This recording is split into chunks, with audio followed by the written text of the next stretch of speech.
Hello, and welcome back to Thecrimereel. Today's story was recommended to me by a true crime fan called Watching the Stars. Thank you so much for this recommendation. If you have any recommendations, then please email me at thecrimereel@gmail.com or post it in the comments. That will be fine as well.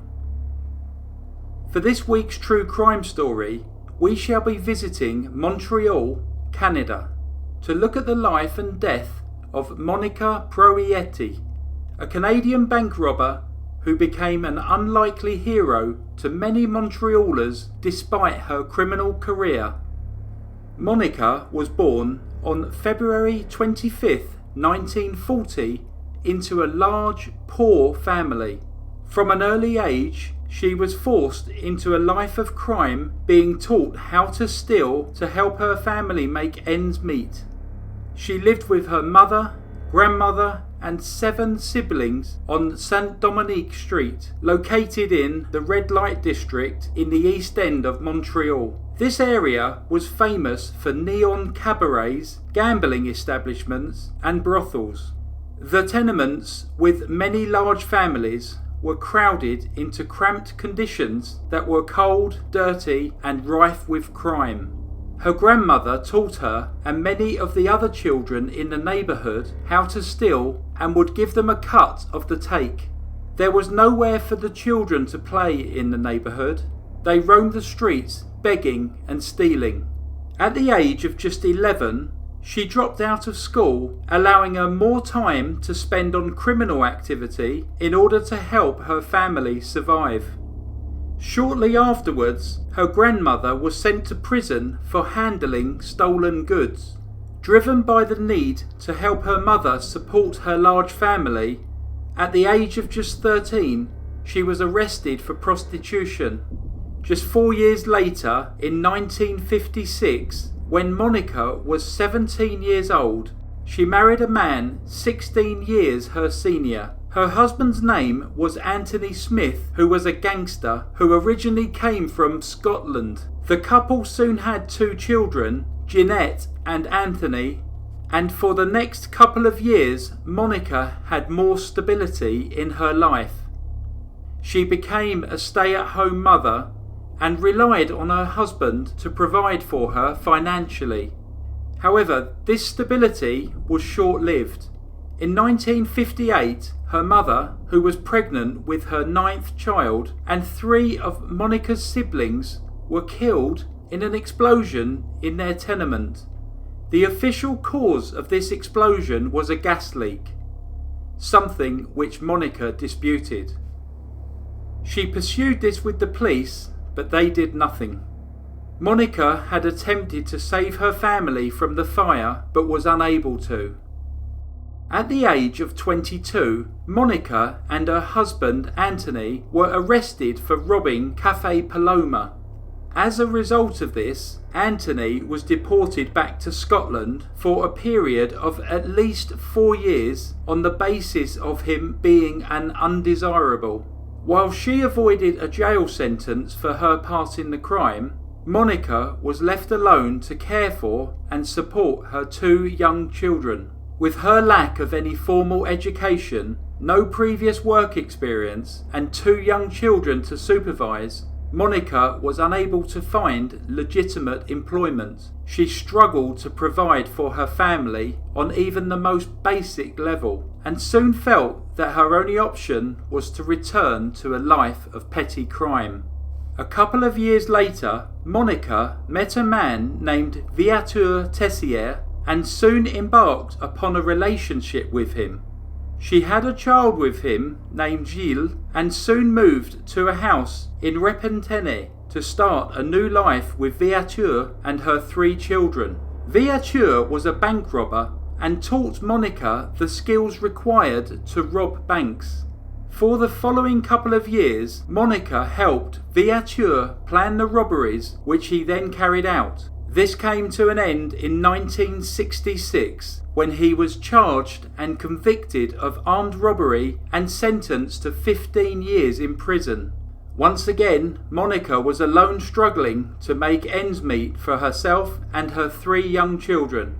However, this time, instead of returning to a life of petty crime, she decided to continue to do what she was good at, robbing banks. She started working as a getaway driver in 1967, but soon rose through the ranks as her male counterparts realised she could not only plan meticulously, but could hold her own with a machine gun and seemed to have no nerves in any high-pressure situation. Many of the men involved relied on alcohol or drugs to get pepped up for a job, whereas Monica preferred to remain sober, focused and calm. It was extremely uncommon to see a woman robbing banks, particularly one standing only 5 foot tall, weighing 45 kilograms, which is around 7 stone or 98 pounds. And so, despite her crimes, she became an unlikely folk hero to many of the people in Montreal. The French referred to her as Monica la Mitraille, and she was also known as Machine Gun Monica and Machine Gun Molly. After she received her nickname, her then boyfriend, Gerald Lelivier, bought her a gold-plated semi-automatic M1 rifle. After she received that, she took that gun to every robbery. Using the gun, Monica took an aggressive approach to get what she wanted when robbing a bank. She would fire rounds of bullets into the ceiling to intimidate those around her. Despite always carrying her signature gun, no one was ever harmed or killed during her heists. Even though there was intense media interest, Monica still managed to outwit the authorities. She would wear a variety of wigs and masculine-type clothing during the heists, then change into particularly feminine outfits at other times. By September 1967, Monica was starting to grow tired of her criminal life and was looking for a way out. She wanted to move from Montreal to Florida, where she could start a new life with her family. It is estimated that Monica and her gang had got away with money from over 20 bank raids, netting them over 100,000 Canadian dollars. They decided to complete one last bank job. They planned to rob the Caisse Populaire in Montreal North. On the morning of September the 19th, 1967, Monica, along with her 2 accomplices, her boyfriend Gerald Lelivier and his brother Robert, headed to the Caisse Populaire, where they made off with an estimated 3,500 Canadian dollars. They immediately sped away in their 1967 Chrysler. At 11:04 a.m, police answered a burglar alarm at the bank, and as the first police car arrived, they saw people running from the building. A description of the suspects and getaway car was soon broadcast over the police radio. The police soon saw the getaway car and a high-speed chase followed, often reaching speeds of over 100 miles per hour. Monica and the brothers tried to switch to a different car, but were thwarted when the police caught up with them. They fired on police with a shotgun, revolver and machine gun. As police took cover, a Mr. Tremblay inadvertently drove into the crossfire, and seizing this opportunity, the gang pistol whipped him and stole his vehicle, a 1966 Plymouth. They sped away, but once again, the police were soon in pursuit. The gang fired out of the windows of their getaway car. Monica was driving at high speeds, sideswiping cars and mounting pavements in an attempt to evade the law. The chase continued until Monica ran a red light at the intersection of Pionsay Boulevard and Dickens Street and ploughed into the side of a bus.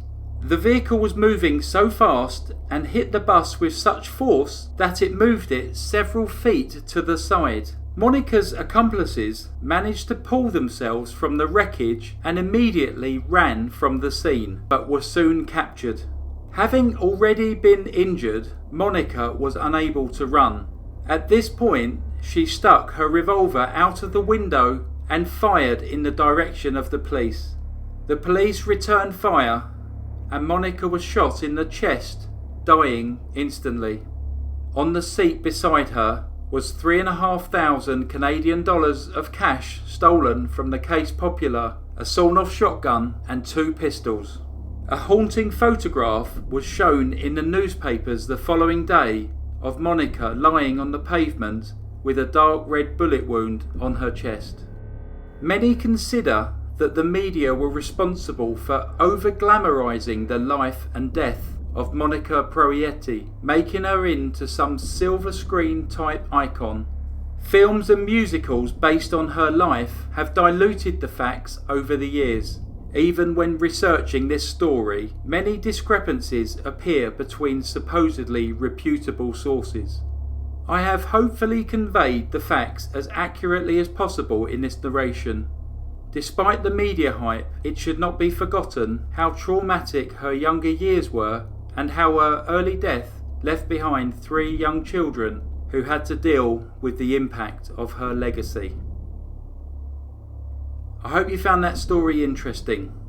If you would like to hear more bank robbery stories, there is one more on my videos.